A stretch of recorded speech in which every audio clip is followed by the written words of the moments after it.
जोहार, नमस्कार। YouTube channel देश की बात से मैं शैलेंद्र कुमार। बदल रहा है बिहार का राजनीतिक समीकरण।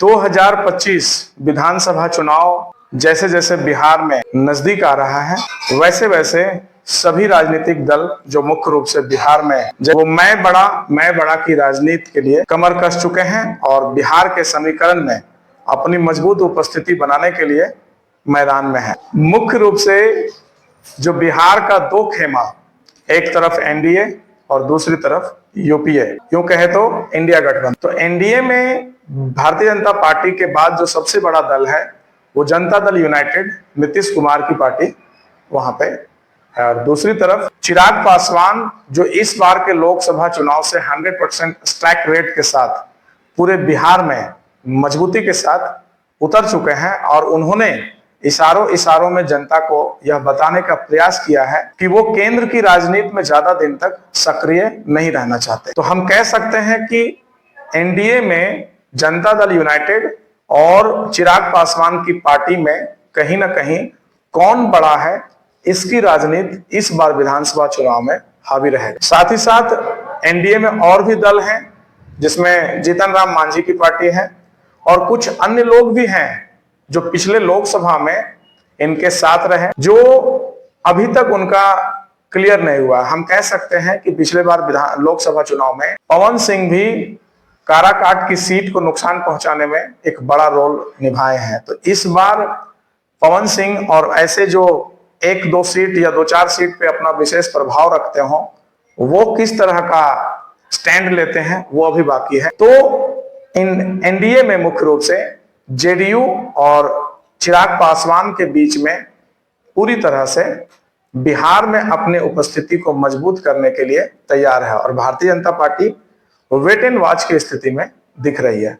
दूसरी तरफ जो इंडिया गठबंधन है उसमें ऐसे सेंट्रल लेवल पे तो मुख्य रूप से कांग्रेस पार्टी उसका नेतृत्व करती है, लेकिन जैसे ही क्षेत्रीय चुनाव आते हैं तो ये समीकरण बदल जाता है और वो जितने भी इंडिया गठबंधन के सहयोगी हैं उसमें सबसे मजबूत जो सहयोगी है वो राजद है, राष्ट्रीय जनता दल, जिसका केंद्र बिहार रहा है। और बिहार में कांग्रेस अपनी मजबूत स्थिति को बनाने के लिए इस समय पूरी तरह से बढ़ती गर्मी में भी और गर्मी ला दिया है और अपना टेम्परेचर बढ़ा दिया है। अभी पिछले दिनों जिस प्रकार से पप्पू यादव पुनः कांग्रेस में आ गए हैं और कांग्रेस में आने के बाद कांग्रेस पार्टी बिहार के राजनीति में अपनी मजबूत स्थिति बनाने के लिए सड़क पर उतर चुकी है, जिसका एक जीता जागता स्वरूप आपने पिछली बार देखा है कि सचिन पायलट और कन्हैया कुमार के नेतृत्व में जिस प्रकार से मुख्यमंत्री आवास को घेरने का प्रयास किया गया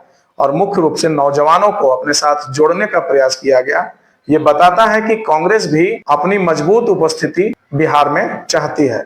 हालांकि पिछले बार की चुनाव में कांग्रेस पार्टी को जिस हिसाब से सीटें मिली थी उसके अनुसार से वो जीत हासिल करने में सफल नहीं हुआ, जिसका एक खामियाजा भी इंडिया गठबंधन को उठाना पड़ा कि वहां पे सत्ता से वो दूर रहे। इस बार भी उसका प्रयास होगा कि 70 कम से कम सीटें वो लड़े।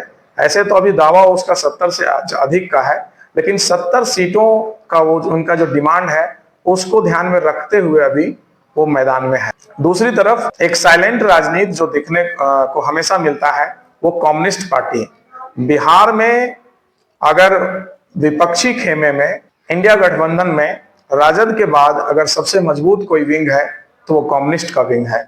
कम्युनिस्ट पार्टी वहां पे विधानसभा से लेकर लोकसभा तक बहुत अच्छे स्ट्राइक रेट के साथ अपनी उपस्थिति दर्ज कराया है और कम्युनिस्ट पार्टी वो बहुत हो हल्ला नहीं करके जमीनी स्तर पे अपने कार्यकर्ताओं के डिमांड को ध्यान में रखते हुए वो उनसे रणनीति बनाती है और काम करके लोगों के पास जाती है और वही वो कर रही है। वहां पे बैठकों का दौर जारी है। राज्य स्तर का एक बैठक होने के बाद बिहार चुनाव को ध्यान में रखते हुए ब्लॉक और जिला स्तर के जितने भी विंग हैं कम्युनिस्ट के वो एक्टिव हैं और वहां पे तैयारी कर रहे हैं। और इस दोनों मुख्य खेमे में इंडिया में और एनडीए में, एनडीए खेमे में जो मुख्य सबसे बड़ा दल है भारतीय जनता पार्टी, वो अपने सहयोगियों के साथ ट्यूनिंग बिठाने का प्रयास किया जा रहा है। अमित शाह के नेतृत्व में एक बार पूर्व में ही सभी दलों की बैठक हो चुकी है, प्रथम चरण की जो बात है।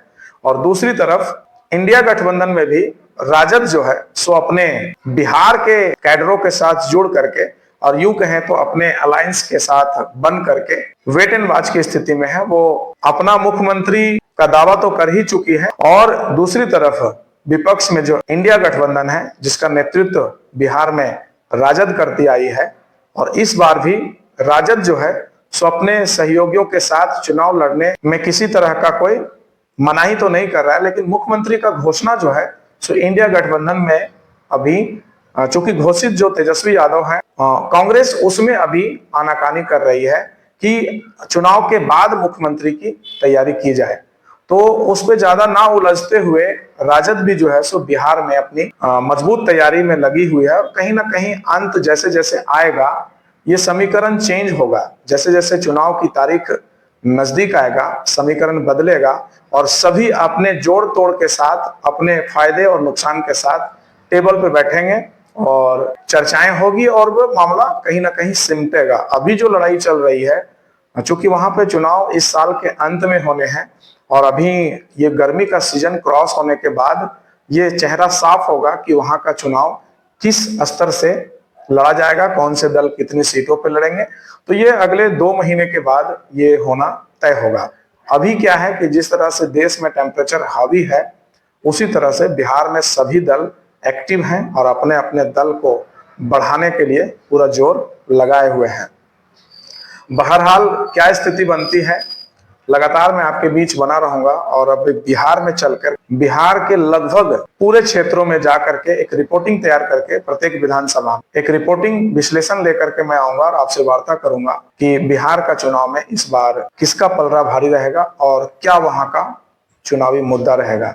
तो आप मेरे साथ बने रहते हैं, इसके लिए सभी का बहुत बहुत धन्यवाद। पुनः आप सभी को मेरे चैनल से जुड़े रहें क्योंकि इस बार बिहार विधानसभा चुनाव में मैं बिहार के चुनाव को लेकर के एक विशेष हमारा टीम होगा जो पूरे बिहार विधानसभा चुनाव में एक्टिव रहेगा और आप तक रिपोर्टिंग पहुंचाएगा। बहुत बहुत धन्यवाद। जोहार, प्रणाम।